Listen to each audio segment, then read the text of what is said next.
Assalamualaikum warahmatullahi wabarakatuh. Bertemu lagi dengan saya Muhammad Zarkani. Pada kali ini saya akan menyampaikan beberapa materi, yaitu penulisan di apakah digabung atau dipisah. Yang kedua, materi tentang pembinaan dan pengembangan bahasa Indonesia, dan materi yang ketiga yaitu ragam bahasa Indonesia. Penulisan kata di. Kata di dalam penulisannya terbagi dua, yaitu digabung dan dipisah. Kata di ditulis dengan cara digabung ketika menjadi kata imbuhan dari kata kerja pasif. Contohnya ditulis, digambar, digabung, dicontohkan, dikerjakan, dikejar, dilihat, diminum, dimakan, dan lain-lainnya. Dan kata di yang ditulis secara terpisah ketika menjadi preposisi atau kata depan yang digunakan untuk menunjukkan waktu, tempat, dan suasana. Contohnya di kampus, di kamar, di rumah, di jalan, di awal, di tengah, di akhir, dan lain-lainnya. Itu tadi materi kata di. Jadi di itu ada yang digabung dan dipisah. Mudah kan?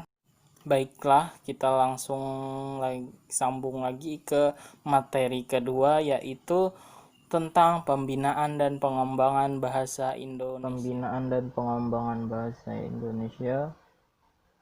Mengapa harus dilakukan pembinaan dan pengembangan bahasa Indonesia?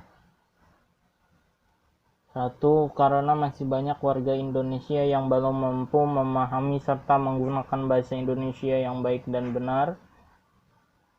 Dua, masih banyak warga Indonesia yang malu dan gengsi menggunakan bahasa Indonesia dan lebih berbangga dengan bahasa asing. Lalu bagaimana dengan kita yang sudah menguasai bahasa asing?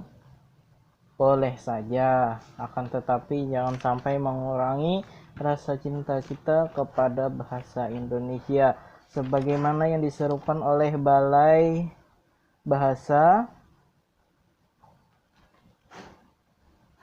Utamakan bahasa Indonesia, lestarikan bahasa daerah, dan kuasai bahasa asing.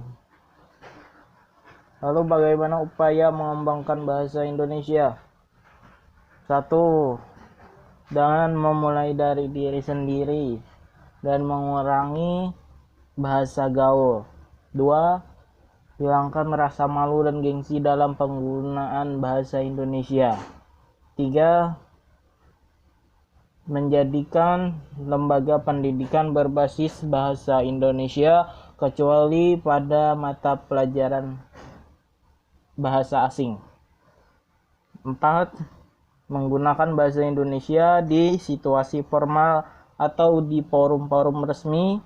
5. Mengadakan penyuluhan bahasa Indonesia. Lalu bagaimana dengan bahasa Indonesia yang baik dan benar? Ini dia. Bahasa Indonesia yang baik artinya adalah baik yang digunakan sesuai pada situasi dan kondisi dan sesuai dengan lawan bicara. Sedangkan benar diartikan dalam penggunaan bahasa Indonesia sesuai dengan kaidah bahasa Indonesia. Kriteria bahasa Indonesia yang baik dan benar adalah sesuai pada tempatnya, sesuai dengan lawan bicara, benar dan sesuai dengan kaidah bahasa Indonesia. Lalu bagaimana dengan kedudukan bahasa Indonesia di Republik ini dan apa fungsinya? Kedudukan bahasa Indonesia di Republik ini sangatlah penting, yaitu sebagai bahasa nasional. Lalu fungsi dari bahasa Indonesia adalah sebagai lambang kebanggaan bangsa, 2. Sebagai identitas bangsa. 3. Sebagai pemersatu dari berbagai dan fungsi suku dan bahasa bahasa Indonesia di daerah Republik yang ini. ada di Indonesia. Baiklah, langsung saja kita masuki materi yang terakhir, yaitu tentang ragam bahasa Indonesia. Ragam bahasa adalah variasi bahasa yang menurut pemakaiannya berbeda-beda, menurut topik yang dibicarakan, menurut hubungan berbicara, serta menurut medium pembicara.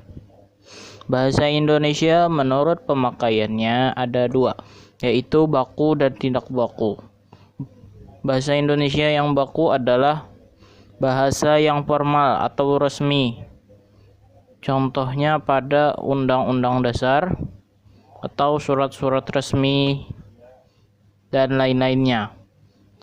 Dan bahasa Indonesia yang tidak baku adalah bahasa yang tidak resmi atau yang tidak formal, seperti bahasa yang digunakan sehari-hari untuk berkomunikasi tapi bukan bahasa daerah. Ragam bahasa Indonesia dari media atau sarananya.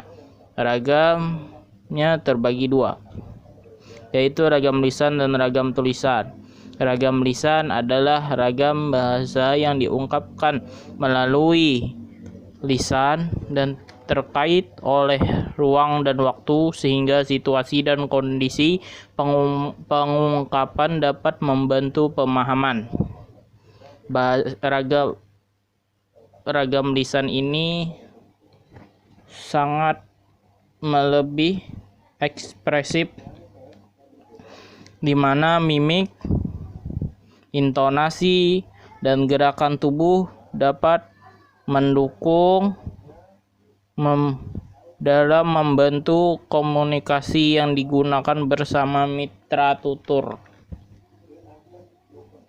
Sedangkan ragam tulisan adalah ragam bahasa yang digunakan melalui media tulisan dan tidak terkait oleh ruang dan waktu, sehingga memerlukan kelengkapan penulisan yang terstruktur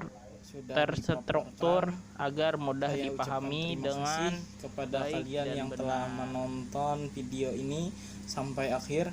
Mohon maaf karena banyaknya kesalahan baik ucapan maupun penulisan di dalam video itu. Saya akhiri. Wassalamualaikum warahmatullahi wabarakatuh.